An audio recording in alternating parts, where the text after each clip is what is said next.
Hello students, कैसे हैं आप लोग।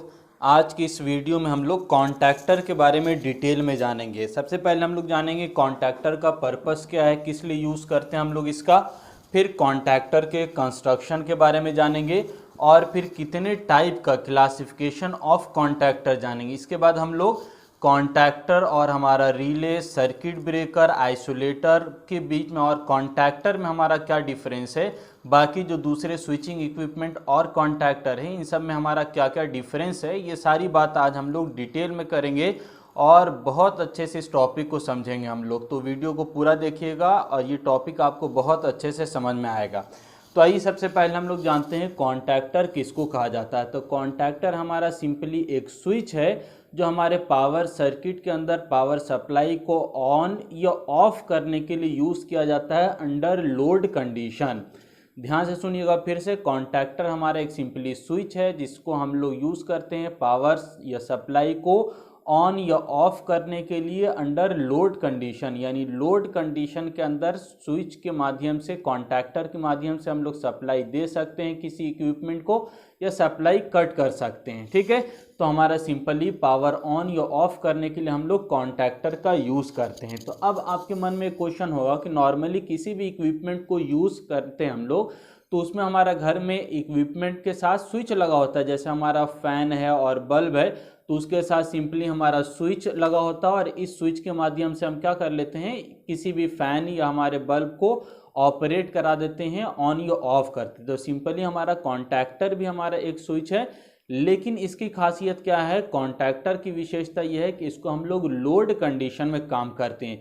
और लोड कंडीशन में किसके लिए, हेवी लोड की बात हो रही है। ठीक है, यानी ज़्यादातर जो हमारे पास घर में पंखा बल्ब लगा होता है ये सब हमारा पास लोड की वैल्यू कम होती है, कम रेटिंग पर चलने वाला होता है। हमारे पास जनरली 5 एम्पेयर इसकी रेटिंग होती है, यानी कम रेटिंग, तो हमको प्रॉब्लम नहीं होता है। लेकिन अगर हेवी रेटिंग की बात करें, यानी मोटर के लिए हेवी मोटर हो गया या हमारे पास कैपेसिटर बैंक हो गया, इवोपरेटर हो गया, तो इस तरह की जो भी चीज़ें हैं इलेक्ट्रिकल अपैरेटस जो हेवी रेटिंग के लिए, जिसका करंट जो ज़्यादा ड्रॉ करता है, हमारा 9 एम्पेयर 15 एम्पेयर या उससे ज़्यादा ड्रॉ करता है, तो ऐसे इक्विपमेंट को हम लोग ऑन या ऑफ करने के लिए हम लोग इस कॉन्टैक्टर का यूज़ करते हैं ताकि हमारे पास किसी भी तरह का कोई प्रॉब्लम नहीं हो। ठीक है, तो हमारे पास क्या प्रॉब्लम क्रिएट होता है, तो आप नॉर्मली देखिएगा घर के अंदर इस तरह के स्विच को ऑपरेट करते समय कभी कभी क्या हो जाता है, स्पार्क प्रोड्यूस हो जाता है। ठीक है, हालांकि वो हमारे पास काफ़ी कम रेटिंग की होती तब भी स्पार्क प्रोड्यूस यानी आर्क प्रोड्यूस हो जाता है। यही अगर हेवी लोड हम इसके साथ कनेक्ट कर देंगे तो बहुत ज़्यादा स्पार्क प्रोड्यूस होगा यानी आर्क प्रोड्यूस हो जाएगा और ये आपके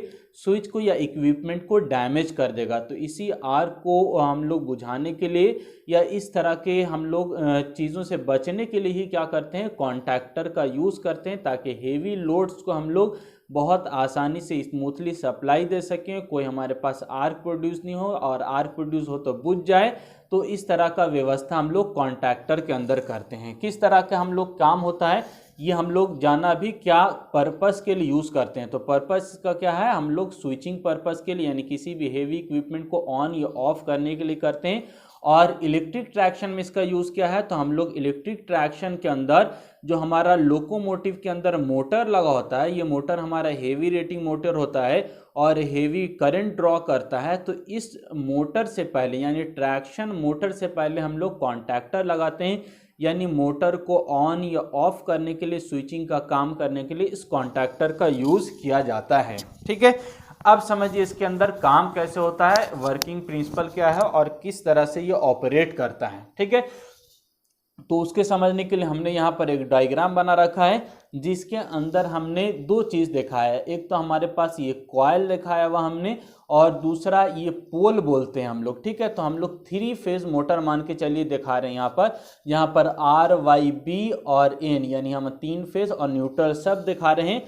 और यही हमारे पास जितना इनकमिंग मोटर के पास आएगा और मोटर यहाँ पर कॉन्टैक्टर के पास आएगा और कॉन्टैक्टर से हमारा आउटगोइंग मोटर के पास जाएगा। तो डायरेक्टली ना कनेक्ट करके ये आर वाई बी एन आप मोटर को डायरेक्ट भी कनेक्ट कर सकते थे, लेकिन यहाँ पर क्या हो सकता है, कोई स्विच लगा दीजिएगा तो स्विच के साथ क्या होगा, आपका आर्क प्रोड्यूस हो सकता है और आपका मोटर को डैमेज कर सकता है। तो उससे बचने के लिए बीच में यानी डायरेक्ट न देकर हम क्या करते हैं, बीच में कॉन्टैक्टर लगाते हैं और ये सिंपली एक स्विच की तरह काम करेगा जो हमारे मोटर को ऑन या ऑफ करने के लिए काम करेगा। और कॉन्टैक्टर हमारा मैनुअली ऑपरेट नहीं होगा बल्कि ऑटोमेटिकली जैसे इसको आप सप्लाई देंगे क्या हो जाएगा, ये हमारा कॉन्टैक्टर ऑपरेट करेगा। ये जो हमारे पास घर में स्विच लगा हुआ है ये मैनुअली आपको ऑन या ऑफ करना पड़ता है, लेकिन ये कॉन्टैक्टर आप जैसे ही सप्लाई देंगे तो ये क्या होगा, ऑपरेट होगा और आपकी सप्लाई फिर मोटर के पास जाएगी। यानी ये सप्लाई बेस्ड है, सप्लाई देने के बाद ये ऑन ऑफ हो जाता है खुद से।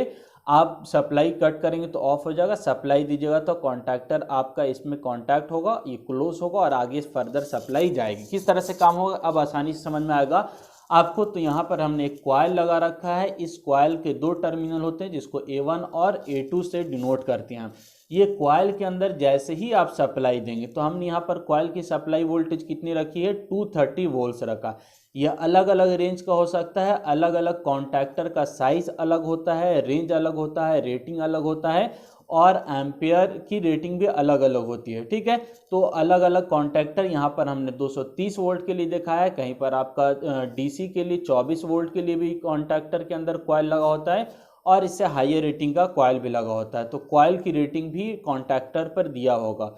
तो यहाँ पर जो कॉइल बांधा हमने 230 वोल्ट के लिए बांधा है, यानी ये सिंगल फेज एसी सप्लाई इसको हम देंगे। ठीक है, और जैसे ही सप्लाई इसके पास आएगी ये सप्लाई क्या कर देगा, आपका एक मैग्नेट बना देगा और ये मैग्नेट जैसा आपका बनेगा, ये आप कॉन्टैक्ट देख रहे हैं। ठीक है, ये सारे कॉन्टैक्ट को क्या करेगा, अपनी ओर अट्रैक्ट करेगा, जिसकी वजह से ये पोल आप इसका नाम देंगे। ठीक है, तो ये सारा पोल क्या हो जाएगा, क्लोज्ड हो जाएगा और यहाँ से आपकी आर वाई बी और एन जो मेन सप्लाई थी ये क्लोज हो जाएगी और आगे फर्दर मोटर के पास चली जाएगी। ठीक है, तो सिंपली आपका क्या हो गया, जैसे सप्लाई इसके पास आपने दिया यहाँ से स्विच आपका क्लोज हो गया, कॉन्टैक्टर के अंदर मैग्नेट बना और ये ऑपरेशन एक तरह से हुआ, स्विच आपका जो मूविंग पार्ट था ये क्लोज हो गया और आगे फर्दर आपकी सप्लाई चली आई। ठीक है, तो ये आपके पास कॉइल लगा होगा और दूसरा आपके पास जो मेन सप्लाई आ रही है ये मोटर को हम देंगे और मोटर के पास आपके पास R Y B and N, यहाँ पर 4 टर्मिनल हमने दिखाया और ये कोई ज़रूरी नहीं है कि 4 ही टर्मिनल हो, ये 4 पोल हमने दिखाया हुआ। ठीक है, तो 4 पोल की जगह आप 2 पोल भी आपका कॉन्टैक्टर आता है। ठीक है, इमेज भी आप देख सकते हैं, 2 पोल का हमने इमेज दिखाया हुआ है जहाँ पर आप 2 पोल दिखा सकते हैं, एक हमारा फेस हो जाएगा और दूसरा न्यूट्रल। तो जैसे ही मैग्नेट यहाँ पर बनेगा तो ये पोल आपका आर फेज और न्यूट्रल का स्विच क्लोज हो जाएगा और आगे फर्दर आपकी सप्लाई जाएगी और मोटर आपका रन करने लगेगा। ठीक है, इसी तरह आपका 3 पोल भी आता है आर वाई बी के लिए, यानी तीनों पोल के लिए, या 4 पोल का भी आता है यानी R Y B and N भी, इसके अंदर न्यूट्रल भी इंक्लूडेड होगा। ठीक है, तो ये आपको समझ में आ रहा होगा किस तरह से काम हो रहा है। यानी नॉर्मली आप डायरेक्ट न सप्लाई देके क्या हो रहा है, ये आपका मैग्नेट बन रहा है, यहाँ पर मैग्नेट के बाद कॉन्टैक्ट क्लोज हो रहा है और उसके बाद फर्दर सप्लाई जा रही है। ठीक है, तो अब यहाँ पर आप क्वेश्चन एराइज आप कर सकते हैं, आपके मन में उठ रहा होगा कि फिर हम जब डायरेक्ट सप्लाई मोटर को दे ही सकते हैं तो इस तरह का अरेंजमेंट करने से हमको क्या फ़ायदा मिल रहा है। यानी अगर ये कॉन्टैक्ट क्लोज हो रहा है और बाद में फिर सप्लाई जा रही, तो फ़ायदा इससे क्या हो रहा है, फ़ायदा क्या हो रहा है उसको समझने के लिए यहाँ पर आप डायग्राम देखिए। तो इसका कंस्ट्रक्शन भी थोड़ा सा देख ली। इसके अंदर 2 कॉन्टैक्ट होगा आपका कॉन्टैक्टर के अंदर, एक आपका फिक्स कॉन्टैक्ट, दूसरा आपका मूविंग कॉन्टैक्ट। नॉर्मल जब तक आप सप्लाई नहीं दे रहे हैं तो ये क्या होगा, आपका हमारे पास स्प्रिंग लगा होता है, ये इसको नीचे की तरफ खींचेगा और ये स्प्रिंग की वजह से नीचे रहेगा। यानी जब तक सप्लाई नहीं दे रहे हैं fix contact and moving contact दोनों सेपरेट रहेगा और लगभग 2.5 सेंटीमीटर की दूरी रहती है। ठीक है, तो दोनों सेपरेट रहेगा और कोई आपके आगे सप्लाई यानी मोटर तक या हेवी लोड तक सप्लाई नहीं जाएगी। लेकिन जैसे आपने सप्लाई दिया, इसके अंदर मैग्नेट बनेगा और मैग्नेट की वजह से वो अपने मूविंग कॉन्टैक्ट को अट्रैक्ट करेगा और ये वाला क्या होगा, मूविंग कॉन्टैक्ट अट्रैक्शन की वजह से जाके फिक्स कॉन्टैक्ट के साथ अटैच हो जाएगा और अटैच होने के बाद फिर वहाँ से सप्लाई आगे मोटर के पास जाएगी। ठीक है, तो ये पहले वाली बात हो गई। लेकिन आगे आप समझिए ऐसा करने से हमको क्या फ़ायदा होगा, क्या फ़ायदा हो रहा है। तो हमने अगर मान के चलिए इस कॉन्टैक्ट में हेवी लोड होने की वजह से अगर यहाँ पर आर्क प्रोड्यूस हो जाता है कॉन्टैक्ट होते समय या हमारे पास सेपरेट होते समय, तो आर्क को बुझाने के लिए हमने क्या किया हुआ है, एक अरेंजमेंट रखा हुआ है जिसको हम लोग आर्क चूट कहते हैं, या इसी को हम लोग आर्क क्वेंचिंग चैम्बर कहते हैं, जहां आर्क को बुझाया जाता है और आर्क को बुझाने का हम लोग यहाँ पर व्यवस्था किए हुए होते हैं। यानी आपका जो फिक्स कांटेक्ट मूविंग कांटेक्ट संपर्क में आ रहा है या सेपरेट हो रहा है, तो वहाँ पर जो आर्क प्रोड्यूस होगा ये आर्क यहीं पर बुझ जाएगा, आपके मोटर को कोई भी डैमेज या इलेक्ट्रिकल इक्विपमेंट को डैमेज नहीं करेगा। ठीक है, और नेक्स्ट डायग्राम भी देखिए आप, यहाँ पर हमने क्या किया हुआ है, सेम वही है आपके पास, ये फिक्स कांटेक्ट आपका मूविंग कांटेक्ट, ये दोनों आपस में मान के चलिए क्लोज है और बाद में सेपरेट हो रहा है, तो उस समय मान के चलिए अगर आर्क प्रोड्यूस होगा तो ये आर्क क्या हो जाएगा, एक्सपील्ड हो जाएगा, यानी आर्क यहाँ पर फैल जाएगा और जिसकी वजह से आर्क आपका बुझ जाएगा और कोई भी डैमेज आपको मोटर को नहीं होगा। ठीक है, तो एक प्रकार का स्विचिंग का काम हो रहा है, लेकिन स्विचिंग के समय अगर आर्क प्रोड्यूस हो जाता है तो वो आर्क बुझा देता है।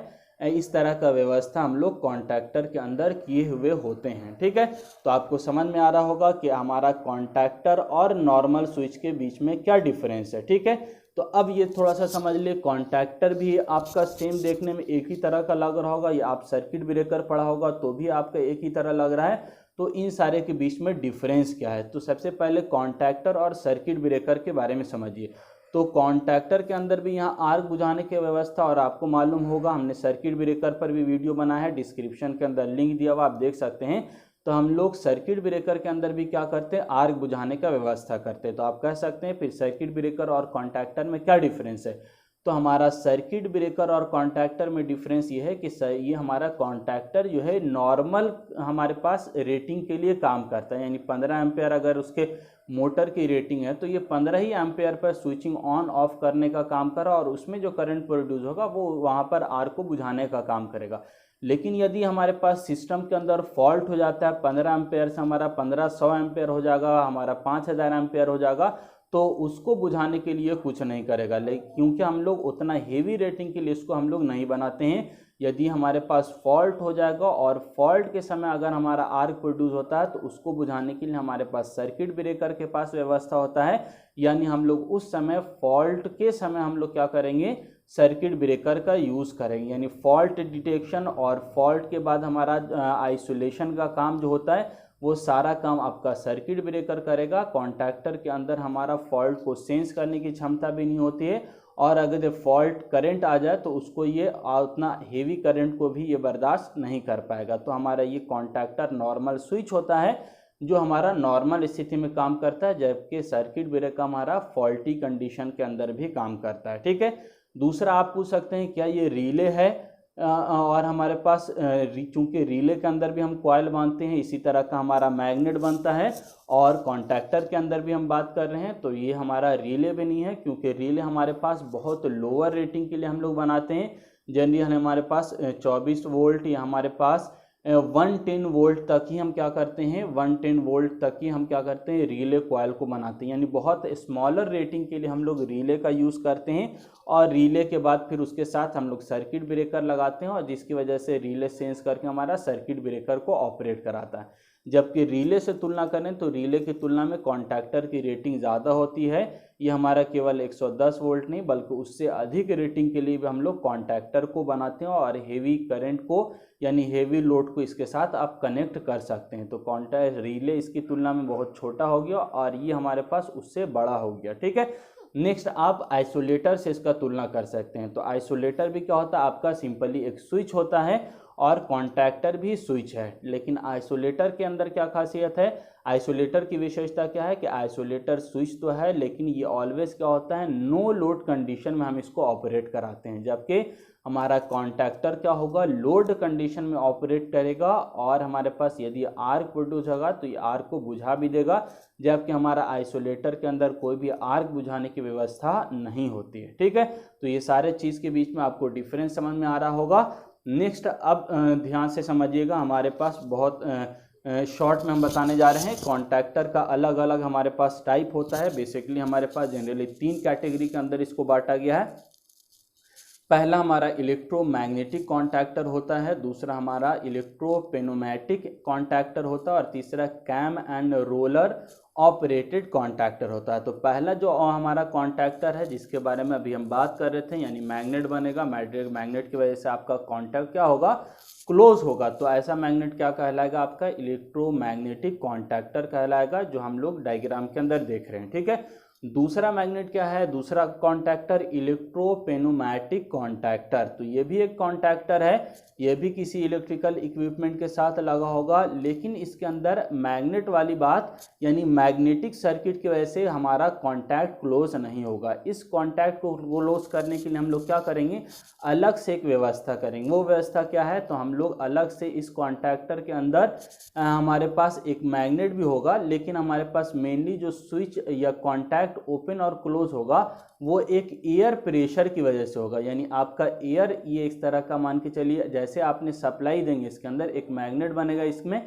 और मैग्नेट की वजह से ये वाला जो हमारे पास एक वॉल्व लगा होगा, कॉन्टैक्ट वॉल्व होगा, जो हमारा क्या होगा, ओपन हो जाएगा। और जैसे ही ये ओपन होगा यहाँ से हाई प्रेशर के साथ एयर जाएगा, और जैसे एयर जाएगा यहाँ पर जितना कॉन्टैक्ट है वो सबको क्या कर देगा, क्लोज कर देगा। ठीक है, तो जैसे सप्लाई आपने दिया, सप्लाई देते के साथ यहाँ पर एक वॉल्व ओपन होगा, जिसकी वजह से हाई प्रेशर के साथ एयर इंटर करेगा, और एयर इंटर होने की वजह से सारा कॉन्टैक्ट क्लोज हो जाएगा और आगे मोटर तक सप्लाई चली जाएगी। तो हमारा इलेक्ट्रोपेनोमेटिक कॉन्टैक्टर के अंदर क्या हो रहा है, जो हमारा आपका पोल आपका क्लोज हो जा रहा है या मूविंग कॉन्टैक्ट क्लोज हो रहा है, वो आपका एयर प्रेशर की वजह से। और ये एयर प्रेशर आपको कहाँ से मिलेगा, आपको एयर चैम्बर से मिलेगा। ठीक है, तो वहाँ से एयर आ रहा होगा, और एयर आपका इंटर कब करेगा, जैसे आप सप्लाई देंगे वैसे ही यहाँ पर का वाल्व ओपन होगा और हमारा एयर इंटर करेगा और अंदर का कॉन्टैक्ट क्लोज होगा और आगे फर्दर मोटर तक सप्लाई जाएगी। ठीक है, तो इलेक्ट्रोमैग्नेटिक में हमारा जो कॉन्टैक्टर होता है वो हमारा हाईली प्रेशराइज एयर पर बेस्ड होता है, एयर पर काम करता है। ठीक है, और तीसरा हमारा cam and roller operator contactor है। ये भी सेम हमारा कॉन्टैक्टर, लेकिन इसके अंदर ऑपरेशन, यानी इस कॉन्टैक्ट को क्लोज करने के लिए, इस कॉन्टैक्ट को क्लोज करने के लिए हम लोग क्या व्यवस्था किए हुए होते हैं, कैम लगाए हुए होते हैं। ये कैम क्या है, एक प्रकार का शाफ्ट है, कैम शाफ्ट। आपको याद होगा, आप डीजल पावर प्लांट या डीजल इंजन पढ़ा होगा या पेट्रोल इंजन, तो उसके अंदर कैम शाफ्ट बना होता है, ऊपर के साइड में आपका कैम शाफ्ट बना होता है, यानी आपका पिस्टन अप एंड डाउन कराने के लिए आपका यहाँ पर बेल्ट की सहायता से हम लोग एक शाफ्ट लगाते हैं और ये शाफ्ट आपका ऑपरेट होता है। ठीक है, तो इसी प्रकार का कुछ इसके अंदर कॉन्टैक्टर के अंदर भी शाफ्ट लगा हुआ होगा, और यहाँ पर जिसको हम कैम शाफ्ट कह रहे हैं, और इस कैम शाफ्ट के कारण क्या होगा, ये हमारे पास ऑपरेट होगा, यानी हमारे पास मूविंग कॉन्टैक्ट हो जाए वो क्लोज या ओपन होगा। ठीक है,